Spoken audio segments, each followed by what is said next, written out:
चलिए हाय hi hello जो करना है तो ठीक है। आज मेरे यूट्यूब पर पहला मेरा आज सेशन है। ऐसे मैं पढ़ा तो बहुत दिन से रहा हूँ, ठीक है। अभी फ़िलहाल मैं हाई स्कूल में पढ़ा रहा हूँ, ठीक है। और जो TRE 3 की तरह द्वारा चयन हुआ और मेरा पढ़ाने का बहुत पुराना एक्सपीरियंस रहा, लेकिन यूट्यूब पर मैं कभी नहीं पढ़ाया। तो बच्चों के कहने पर ही कि सर थोड़ा सा यूट्यूब पर भी पढ़ाइए, थोड़ा सा और पढ़ने में इंटरेस्ट बढ़ेगा, तो सोचे चलो ठीक है।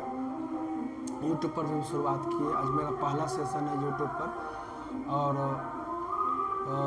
जो बोर्ड के बच्चों के लिए खास करके, जो बिहार बोर्ड के बच्चे हैं, ठीक है, तो उसके लिए खास करके तो स्टार्ट कर रहे हैं। और ये क्लास 9th का पहला सेशन, पहला चैप्टर ज्योग्राफी का, भारत स्थिति और विस्तार, ठीक है।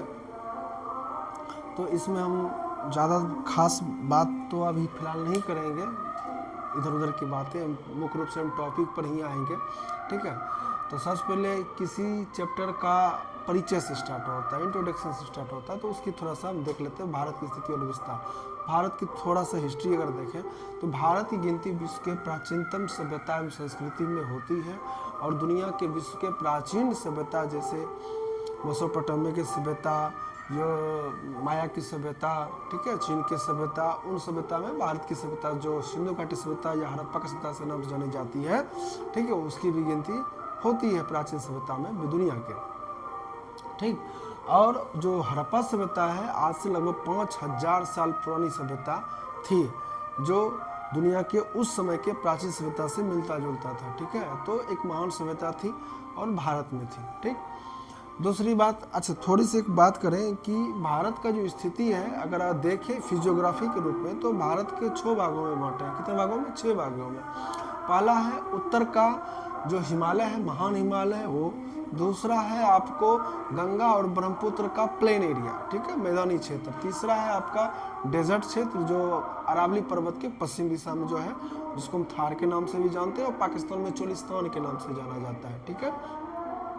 और चौथा है आपका जो समुद्र तट के किनारे हैं, तटीय मैदान वो, ठीक है, अरब सागर और बंगाल खाड़ी, ये दोनों को लेकर चलना है। और पांचवा हो गया आपका दक्षिण का प्रायद्वीपीय क्षेत्र, और छठा हो गया आपका आइलैंड्स, जो अरब सागर और बंगाल खाड़ी में मौजूद आइलैंड्स हैं। और कुछ मुहाना के पास, नदी की मुहाना के पास भी आइलैंड बनती है डेल्टा के रूप में, उसको भी गिनती करेंगे। तो इस प्रकार हम फिजियोग्राफी में देखें तो 6 भागों में भारत को हम बांट रहे हैं, ठीक है। तो थोड़ा सा देख लेते हैं। विश्व का पहला गणतंत्र लिच्छवी में ही विकसित हुआ था। बिल्कुल सही है। दुनिया का जो प्राचीन गणतंत्रों में गिनती करें तो भारत का दुनिया में नंबर 1 में आएगा, वो है लिच्छवी, ठीक है, जो बिहार के वैशाली जिला में मौजूदा था, ठीक है। 6ठी शताब्दी ईसा पूर्व। बता दूं कि महावीर जी का भी जन्म वैशाली के कुंडग्राम में ही हुआ था, ठीक है। महाभारत, रामायण और पंचतंत्र की कहानियां दूर देशों तक गई। अगर भारत की महानता देखना हो तो इन काव्यों को अगर गौर करें तो महाभारत, रामायण और पंचतंत्र में आपको मिलेगा। इन सब जो काव्य हैं, इनका अनुवाद करके कई भाषाओं में, ठीक है, दुनिया तक पहुंचाया गया, ठीक है। लोगों को दिखाया गया कि भारत में भी, ठीक है, शिक्षा का एक उन्नत व्यवस्था हुआ करता था प्राचीन काल में। अब पंचतंत्र की कहानियां ही ले लें, गुप्त काल की है ये, विष्णु शर्मा के द्वारा लिखा गया संस्कृत में। आप इसमें ऐसे ऐसे कहानी के बारे में पढ़ेंगे जो मनोरंजक भी है और प्रेरणा स्रोत भी है, ठीक है। भगवान बुद्ध के उपदेश चतुर्दिक तक पहुँचे, मतलब चारों दिशाओं तक पहुँचे। भारत का जो चारों दिशा से अगर लेंगे तो पूरब के तरफ बंगाल खाड़ी पे चल जाइए तो कंबोडिया, वियतनाम, वहाँ भी आपको मिलेगा। पश्चिम की तरफ चल जाइए तो आपको मौजूदा अफगानिस्तान में भी मिलेगी। और दक्षिण तरफ श्रीलंका और उत्तर की तरफ चले तो चीन वगैरह सब में भी आपका भगवान बुद्ध के उपदेश मिलेंगे, जो भारत के ही थे, ठीक है। भारत के प्राचीन विश्वविद्यालयों का अध्ययन करने के लिए तिब्बत, चीन, जापान और कुछ यूरोपीय देशों के विद्यार्थी भी आया करते थे। भारत के प्राचीन विश्वविद्यालय आपको कुछ पता भी होगा, नालंदा, ठीक है, तक्षशिला, विक्रमशिला, ऐसे भी विश्वविद्यालय प्राचीन विश्वविद्यालय रहे जहाँ प्राचीन प्राचीन विश्वविद्यालयों में इनकी गिनती होती है। नालंदा हो गया 5वीं सदी ईसा पूर्व, 5वीं सदी में, और तक्षशिला हो गया 7वीं सदी ईसा पूर्व का, जो वर्तमान पाकिस्तान के इस्लामाबाद में मौजूद। आपका इसका खंडर देखने के लिए मिल सकता है। विक्रमशिला 8वीं सदी ईस्वी का है, ठीक है। ये सब दोनों तो बिहार में है, ये दोनों बिहार में है, ठीक है। स्थल मार्ग तथा समुद्र मार्ग से होकर भारत के गरम मसाले, सूती, रेशम कपड़े आदि दूर देशों तक भारत में, ठीक है, भारत से जाया करता था। खास करके रेशम के कपड़े, सूती कपड़े और गरम मसालों में खास करके काली मिर्च, जिसको ब्लैक पेपर अंग्रेजी में बोलते हैं ना, वो भारत से यूरोप वगैरह से में जाया करता था। इतना डिमांड था इसका, ठीक है।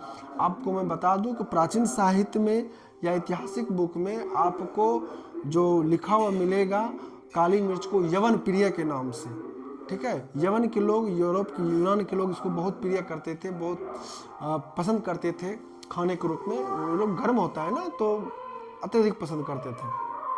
अब थोड़ा सा स्थिति में आते हैं। भौगोलिक दृष्टि से भारत का मुख्य भूभाग 8 डिग्री 4 मिनट उत्तर से 37 डिग्री 6 मिनट उत्तरी अक्षांश तक और 68 डिग्री 7 मिनट ईस्ट से 97 डिग्री 25 मिनट ईस्ट दिशांतर तक फैला हुआ है। थोड़ी सी हम देख लेते हैं, रफली में, संक्षिप्त में देख लेते हैं। ये अगर हम बात करें इस तरह से, ठीक है, ये भारत का दक्षिण का भाग है। इस तरह से कई अक्षांश भारत से गुजरी हुई हैं, ठीक है। अक्षांश इस तरह का जो ग्लोब पर आपको दिखने के लिए मिलता है इसको अक्षांश बोलते हैं, और इस तरह से जो मिलता है आपको ग्लोब पर देखने के लिए इसको देशांतर मिलते हैं। दोनों को मिलने से जो बनता है उसको ग्रिड बोलते हैं। तो ये हो गया आपका लेटीट्यूड, ये हो गया लॉन्गिट्यूड, ठीक है।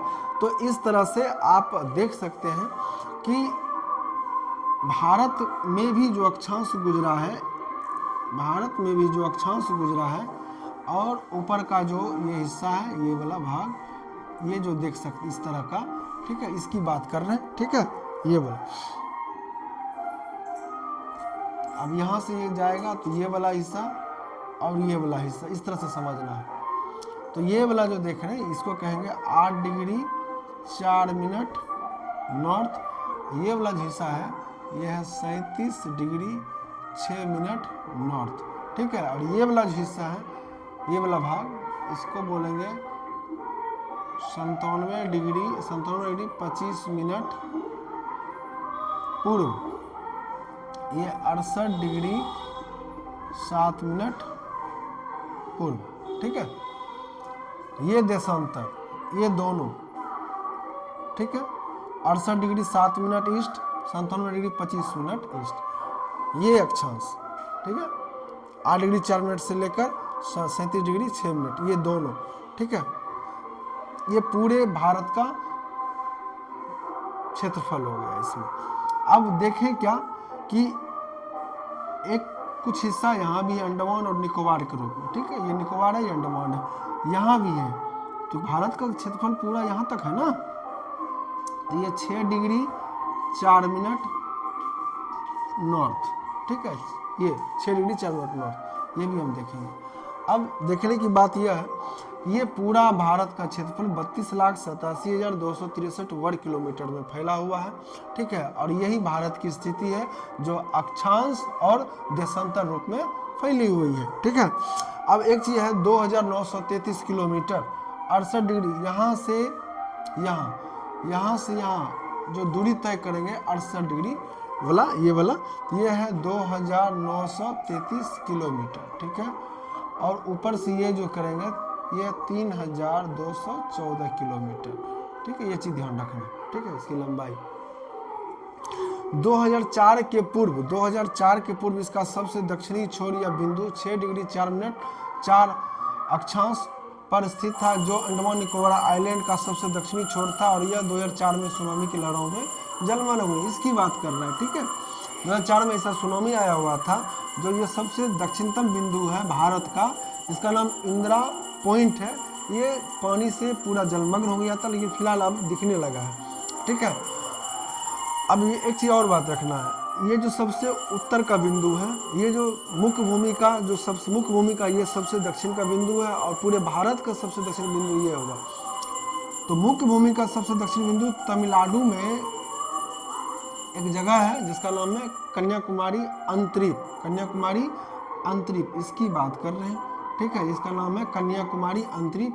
और सबसे उत्तर का ये जो भाग करेगा इसको बोलेंगे इंदिरा कौल, इंदिरा कौल, ठीक है, ये इंदिरा कौल है 37 डिग्री 6 मिनट, 37 डिग्री 6 मिनट, ये क्या है, इंदिरा कौल।